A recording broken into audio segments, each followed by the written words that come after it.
आसनात बेटा, बस करो, कब तक उसके इंतज़ार में बैठी रहोगी। उसने तुम्हें लेकर जाना होता तो निकाह वाले दिन ही ले जाता। वो तो निकाह करके तुम्हें भूल ही गया है। ना कोई राब्ता, ना कोई मुलाकात। निकाह करते ही फ़्लाइट पकड़कर कनाडा जा बैठा, अपने सब राब्ते ख़त्म करके। बस करो और खुला का केस कर दो, आसनात की अम्मी ने कहा, जो पिछले 5 साल से अदील के इंतज़ार में बैठी थी, जो उसे निकाह के बंधन में बांधकर बेयारो मददगार छोड़कर चला गया था और मुड़कर नहीं देखा था। मामा, मैं अदील के निकाह में हूँ। माना कि उसके लिए मेरे दिल में कोई जज्बात नहीं, लेकिन मामा, मैं खुला लेके अपने आप को तलाक का दाग नहीं लगवाना चाहती।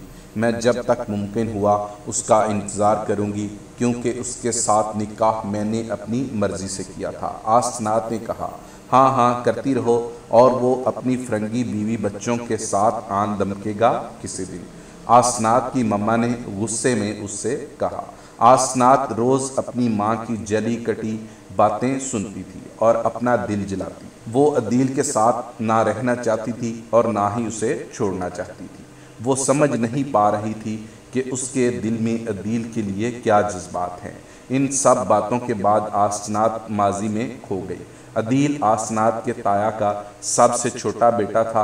वो लोग 3 भाई थे, जबकि आसनात अपनी माँ बाप की अकलौती औलाद थी। आसनात के बाबा नजमुल हसन और इकरारुल हसन दोनों सगे भाई थे। उनका प्यार मिसाली था। इकरारुल हसन बड़े भाई थे और उनकी बीवी साइमा बहुत सुलझी हुई और प्यार करने वाली औरत थी, जिन्होंने दोनों ख़ानदानों को आपस में जोड़ा हुआ था।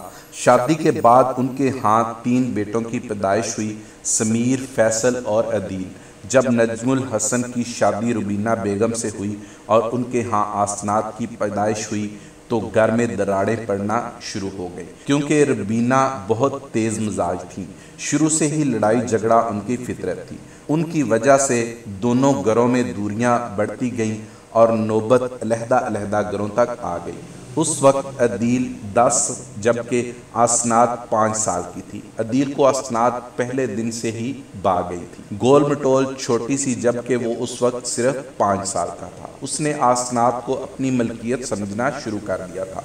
उसे किसी को हाथ भी ना लगाने देता था। सारा सारा दिन उसके पास बैठा रहता। घर अलग होने से दिल भी अलग हो गए। रुबीना बेगम ने आसनात के दिल में उसके ताया की फैमिली के खिलाफ इतनी नफरत बार दी थी कि वो उनको सख्त नापसंद करती थी। अदील बचपन से ही आसनात को अपनी मलकियत समझता था और वक़्त के साथ साथ उसकी मोहब्बत में शिद्दत आ गई थी, और जब बार बार रिश्ता मांगने पर इनकार होता रहा तो वो उसकी ज़िद बन गई। नजमुल हसन साहब तो चाहते थे कि आसनात का रिश्ता उनके भाई के हाँ हो जाए, लेकिन वो अपनी बेगम की वजह से खामोश रहे। ऊपर से आसनात भी अपनी मामा के साथ मिली हुई थी। जब आसनात की मामा उसका रिश्ता अपनी दोस्त के बेटे अरबाब से करने लगी तो अदील ये सुनकर भड़क गए। मामा बाबा, हमारे ख़ानदान की एक ही लड़की है और मैं कभी भी उसे ख़ानदान से बाहर शादी करने नहीं दूंगा। ये मेरी ज़िद है। अगर आसनात का कोई दूल्हा होगा तो वो सिर्फ मैं हूँगा। ये बात आप लोग भी अच्छी तरह सुन लें। बेटा, अब तुम्हारी चच्ची किसी सूरत भी रिश्ता देने को तैयार नहीं है। कितनी दफ़ा बेइज्जत हो चुके हैं। अदील की मम्मा ने कहा, बस आप सब सुन लें, आसनात ही मेरी दुल्हन होगी।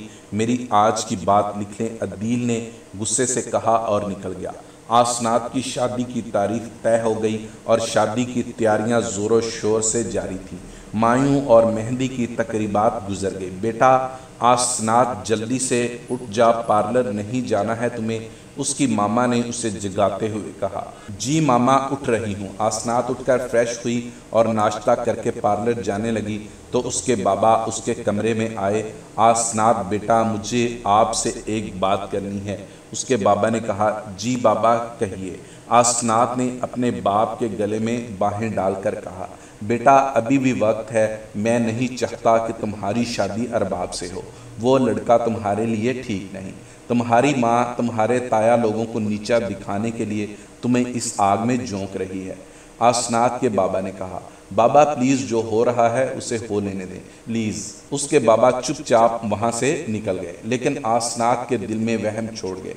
वो भी चुपचाप मुलाजमा और ड्राइवर के साथ पार्लर चली गई। वहाँ भी उलझी रही। उधर अदील आसनात से निकाह करने की तमाम तैयारियां मुकम्मल कर चुका था। अब बस उसे आसनात को पार्लर से ज़बरदस्ती लाना था।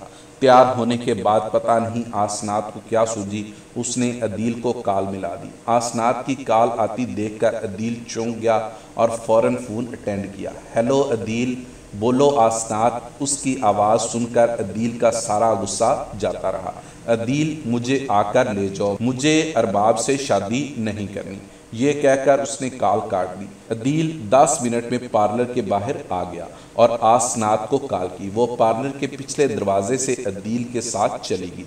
अदील उसे देखता ही रह गया। अदील ने उससे निकाह किया और सब लोगों को वहाँ रुखसत करने के बाद उसके पास आकर बैठ गया और उसके करीब होकर उसके होंठों पर अपने प्यार की मुहर सबत की।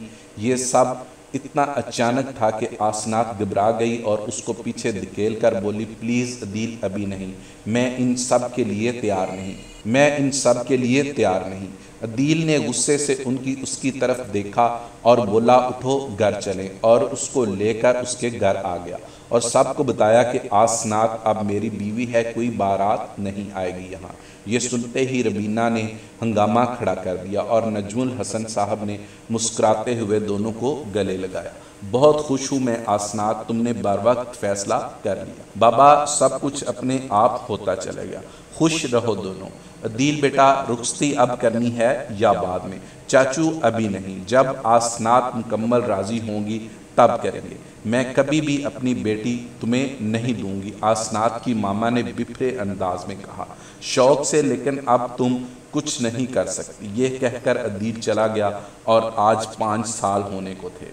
आसनात ने अदील को ना देखा ना उसकी आवाज़ सुनी। इंतज़ार की सूली पर लटका कर वो गुम हो गया था। उसके ताया कई बार शर्मिंदा उसके आगे हाथ जोड़ते रहे और आखिरकार उन्होंने भी कहा, इंतज़ार की आग ख़त्म करो और इस बेनाम रिश्ते से आज़ादी हासिल कर लो, मैं तुम्हारे साथ हूँ। नहीं ताया जान, मैंने अपनी मर्ज़ी से अदील के साथ अपना नाम जोड़ा था, मैं उसका मरते दम तक इंतज़ार करूँगी, मैं उसकी अमानत में कभी भी ख़यानत नहीं करूँगी।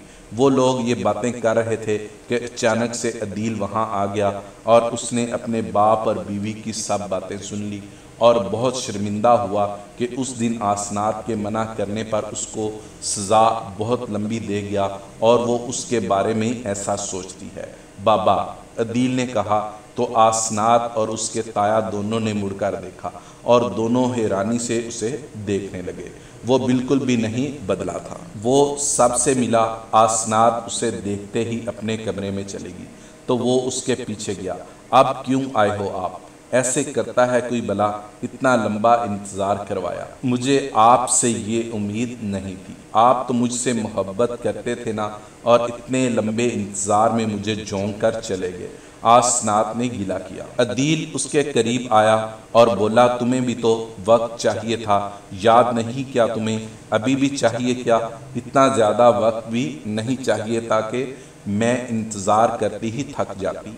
आसनात ने कहा, अच्छा बाबा, अब आ गया हूँ, अगली पिछली सारी कसर निकाल दूंगा और आज शाम तैयार रहना, बिल्कुल उस दिन की तरह तुम्हें ले उड़ूंगा। अदील ने उसे गले लगाकर कहा तो आसनात ने शर्माते हुए उसे पीछे धकेला और कमरे से बाहर भाग गई। शाम को आसनात दुल्हन बनी अदील के कमरे में मौजूद थी और अपने रब की शुक्रगुजार थी कि इंतज़ार की घड़ियाँ ख़त्म हुई।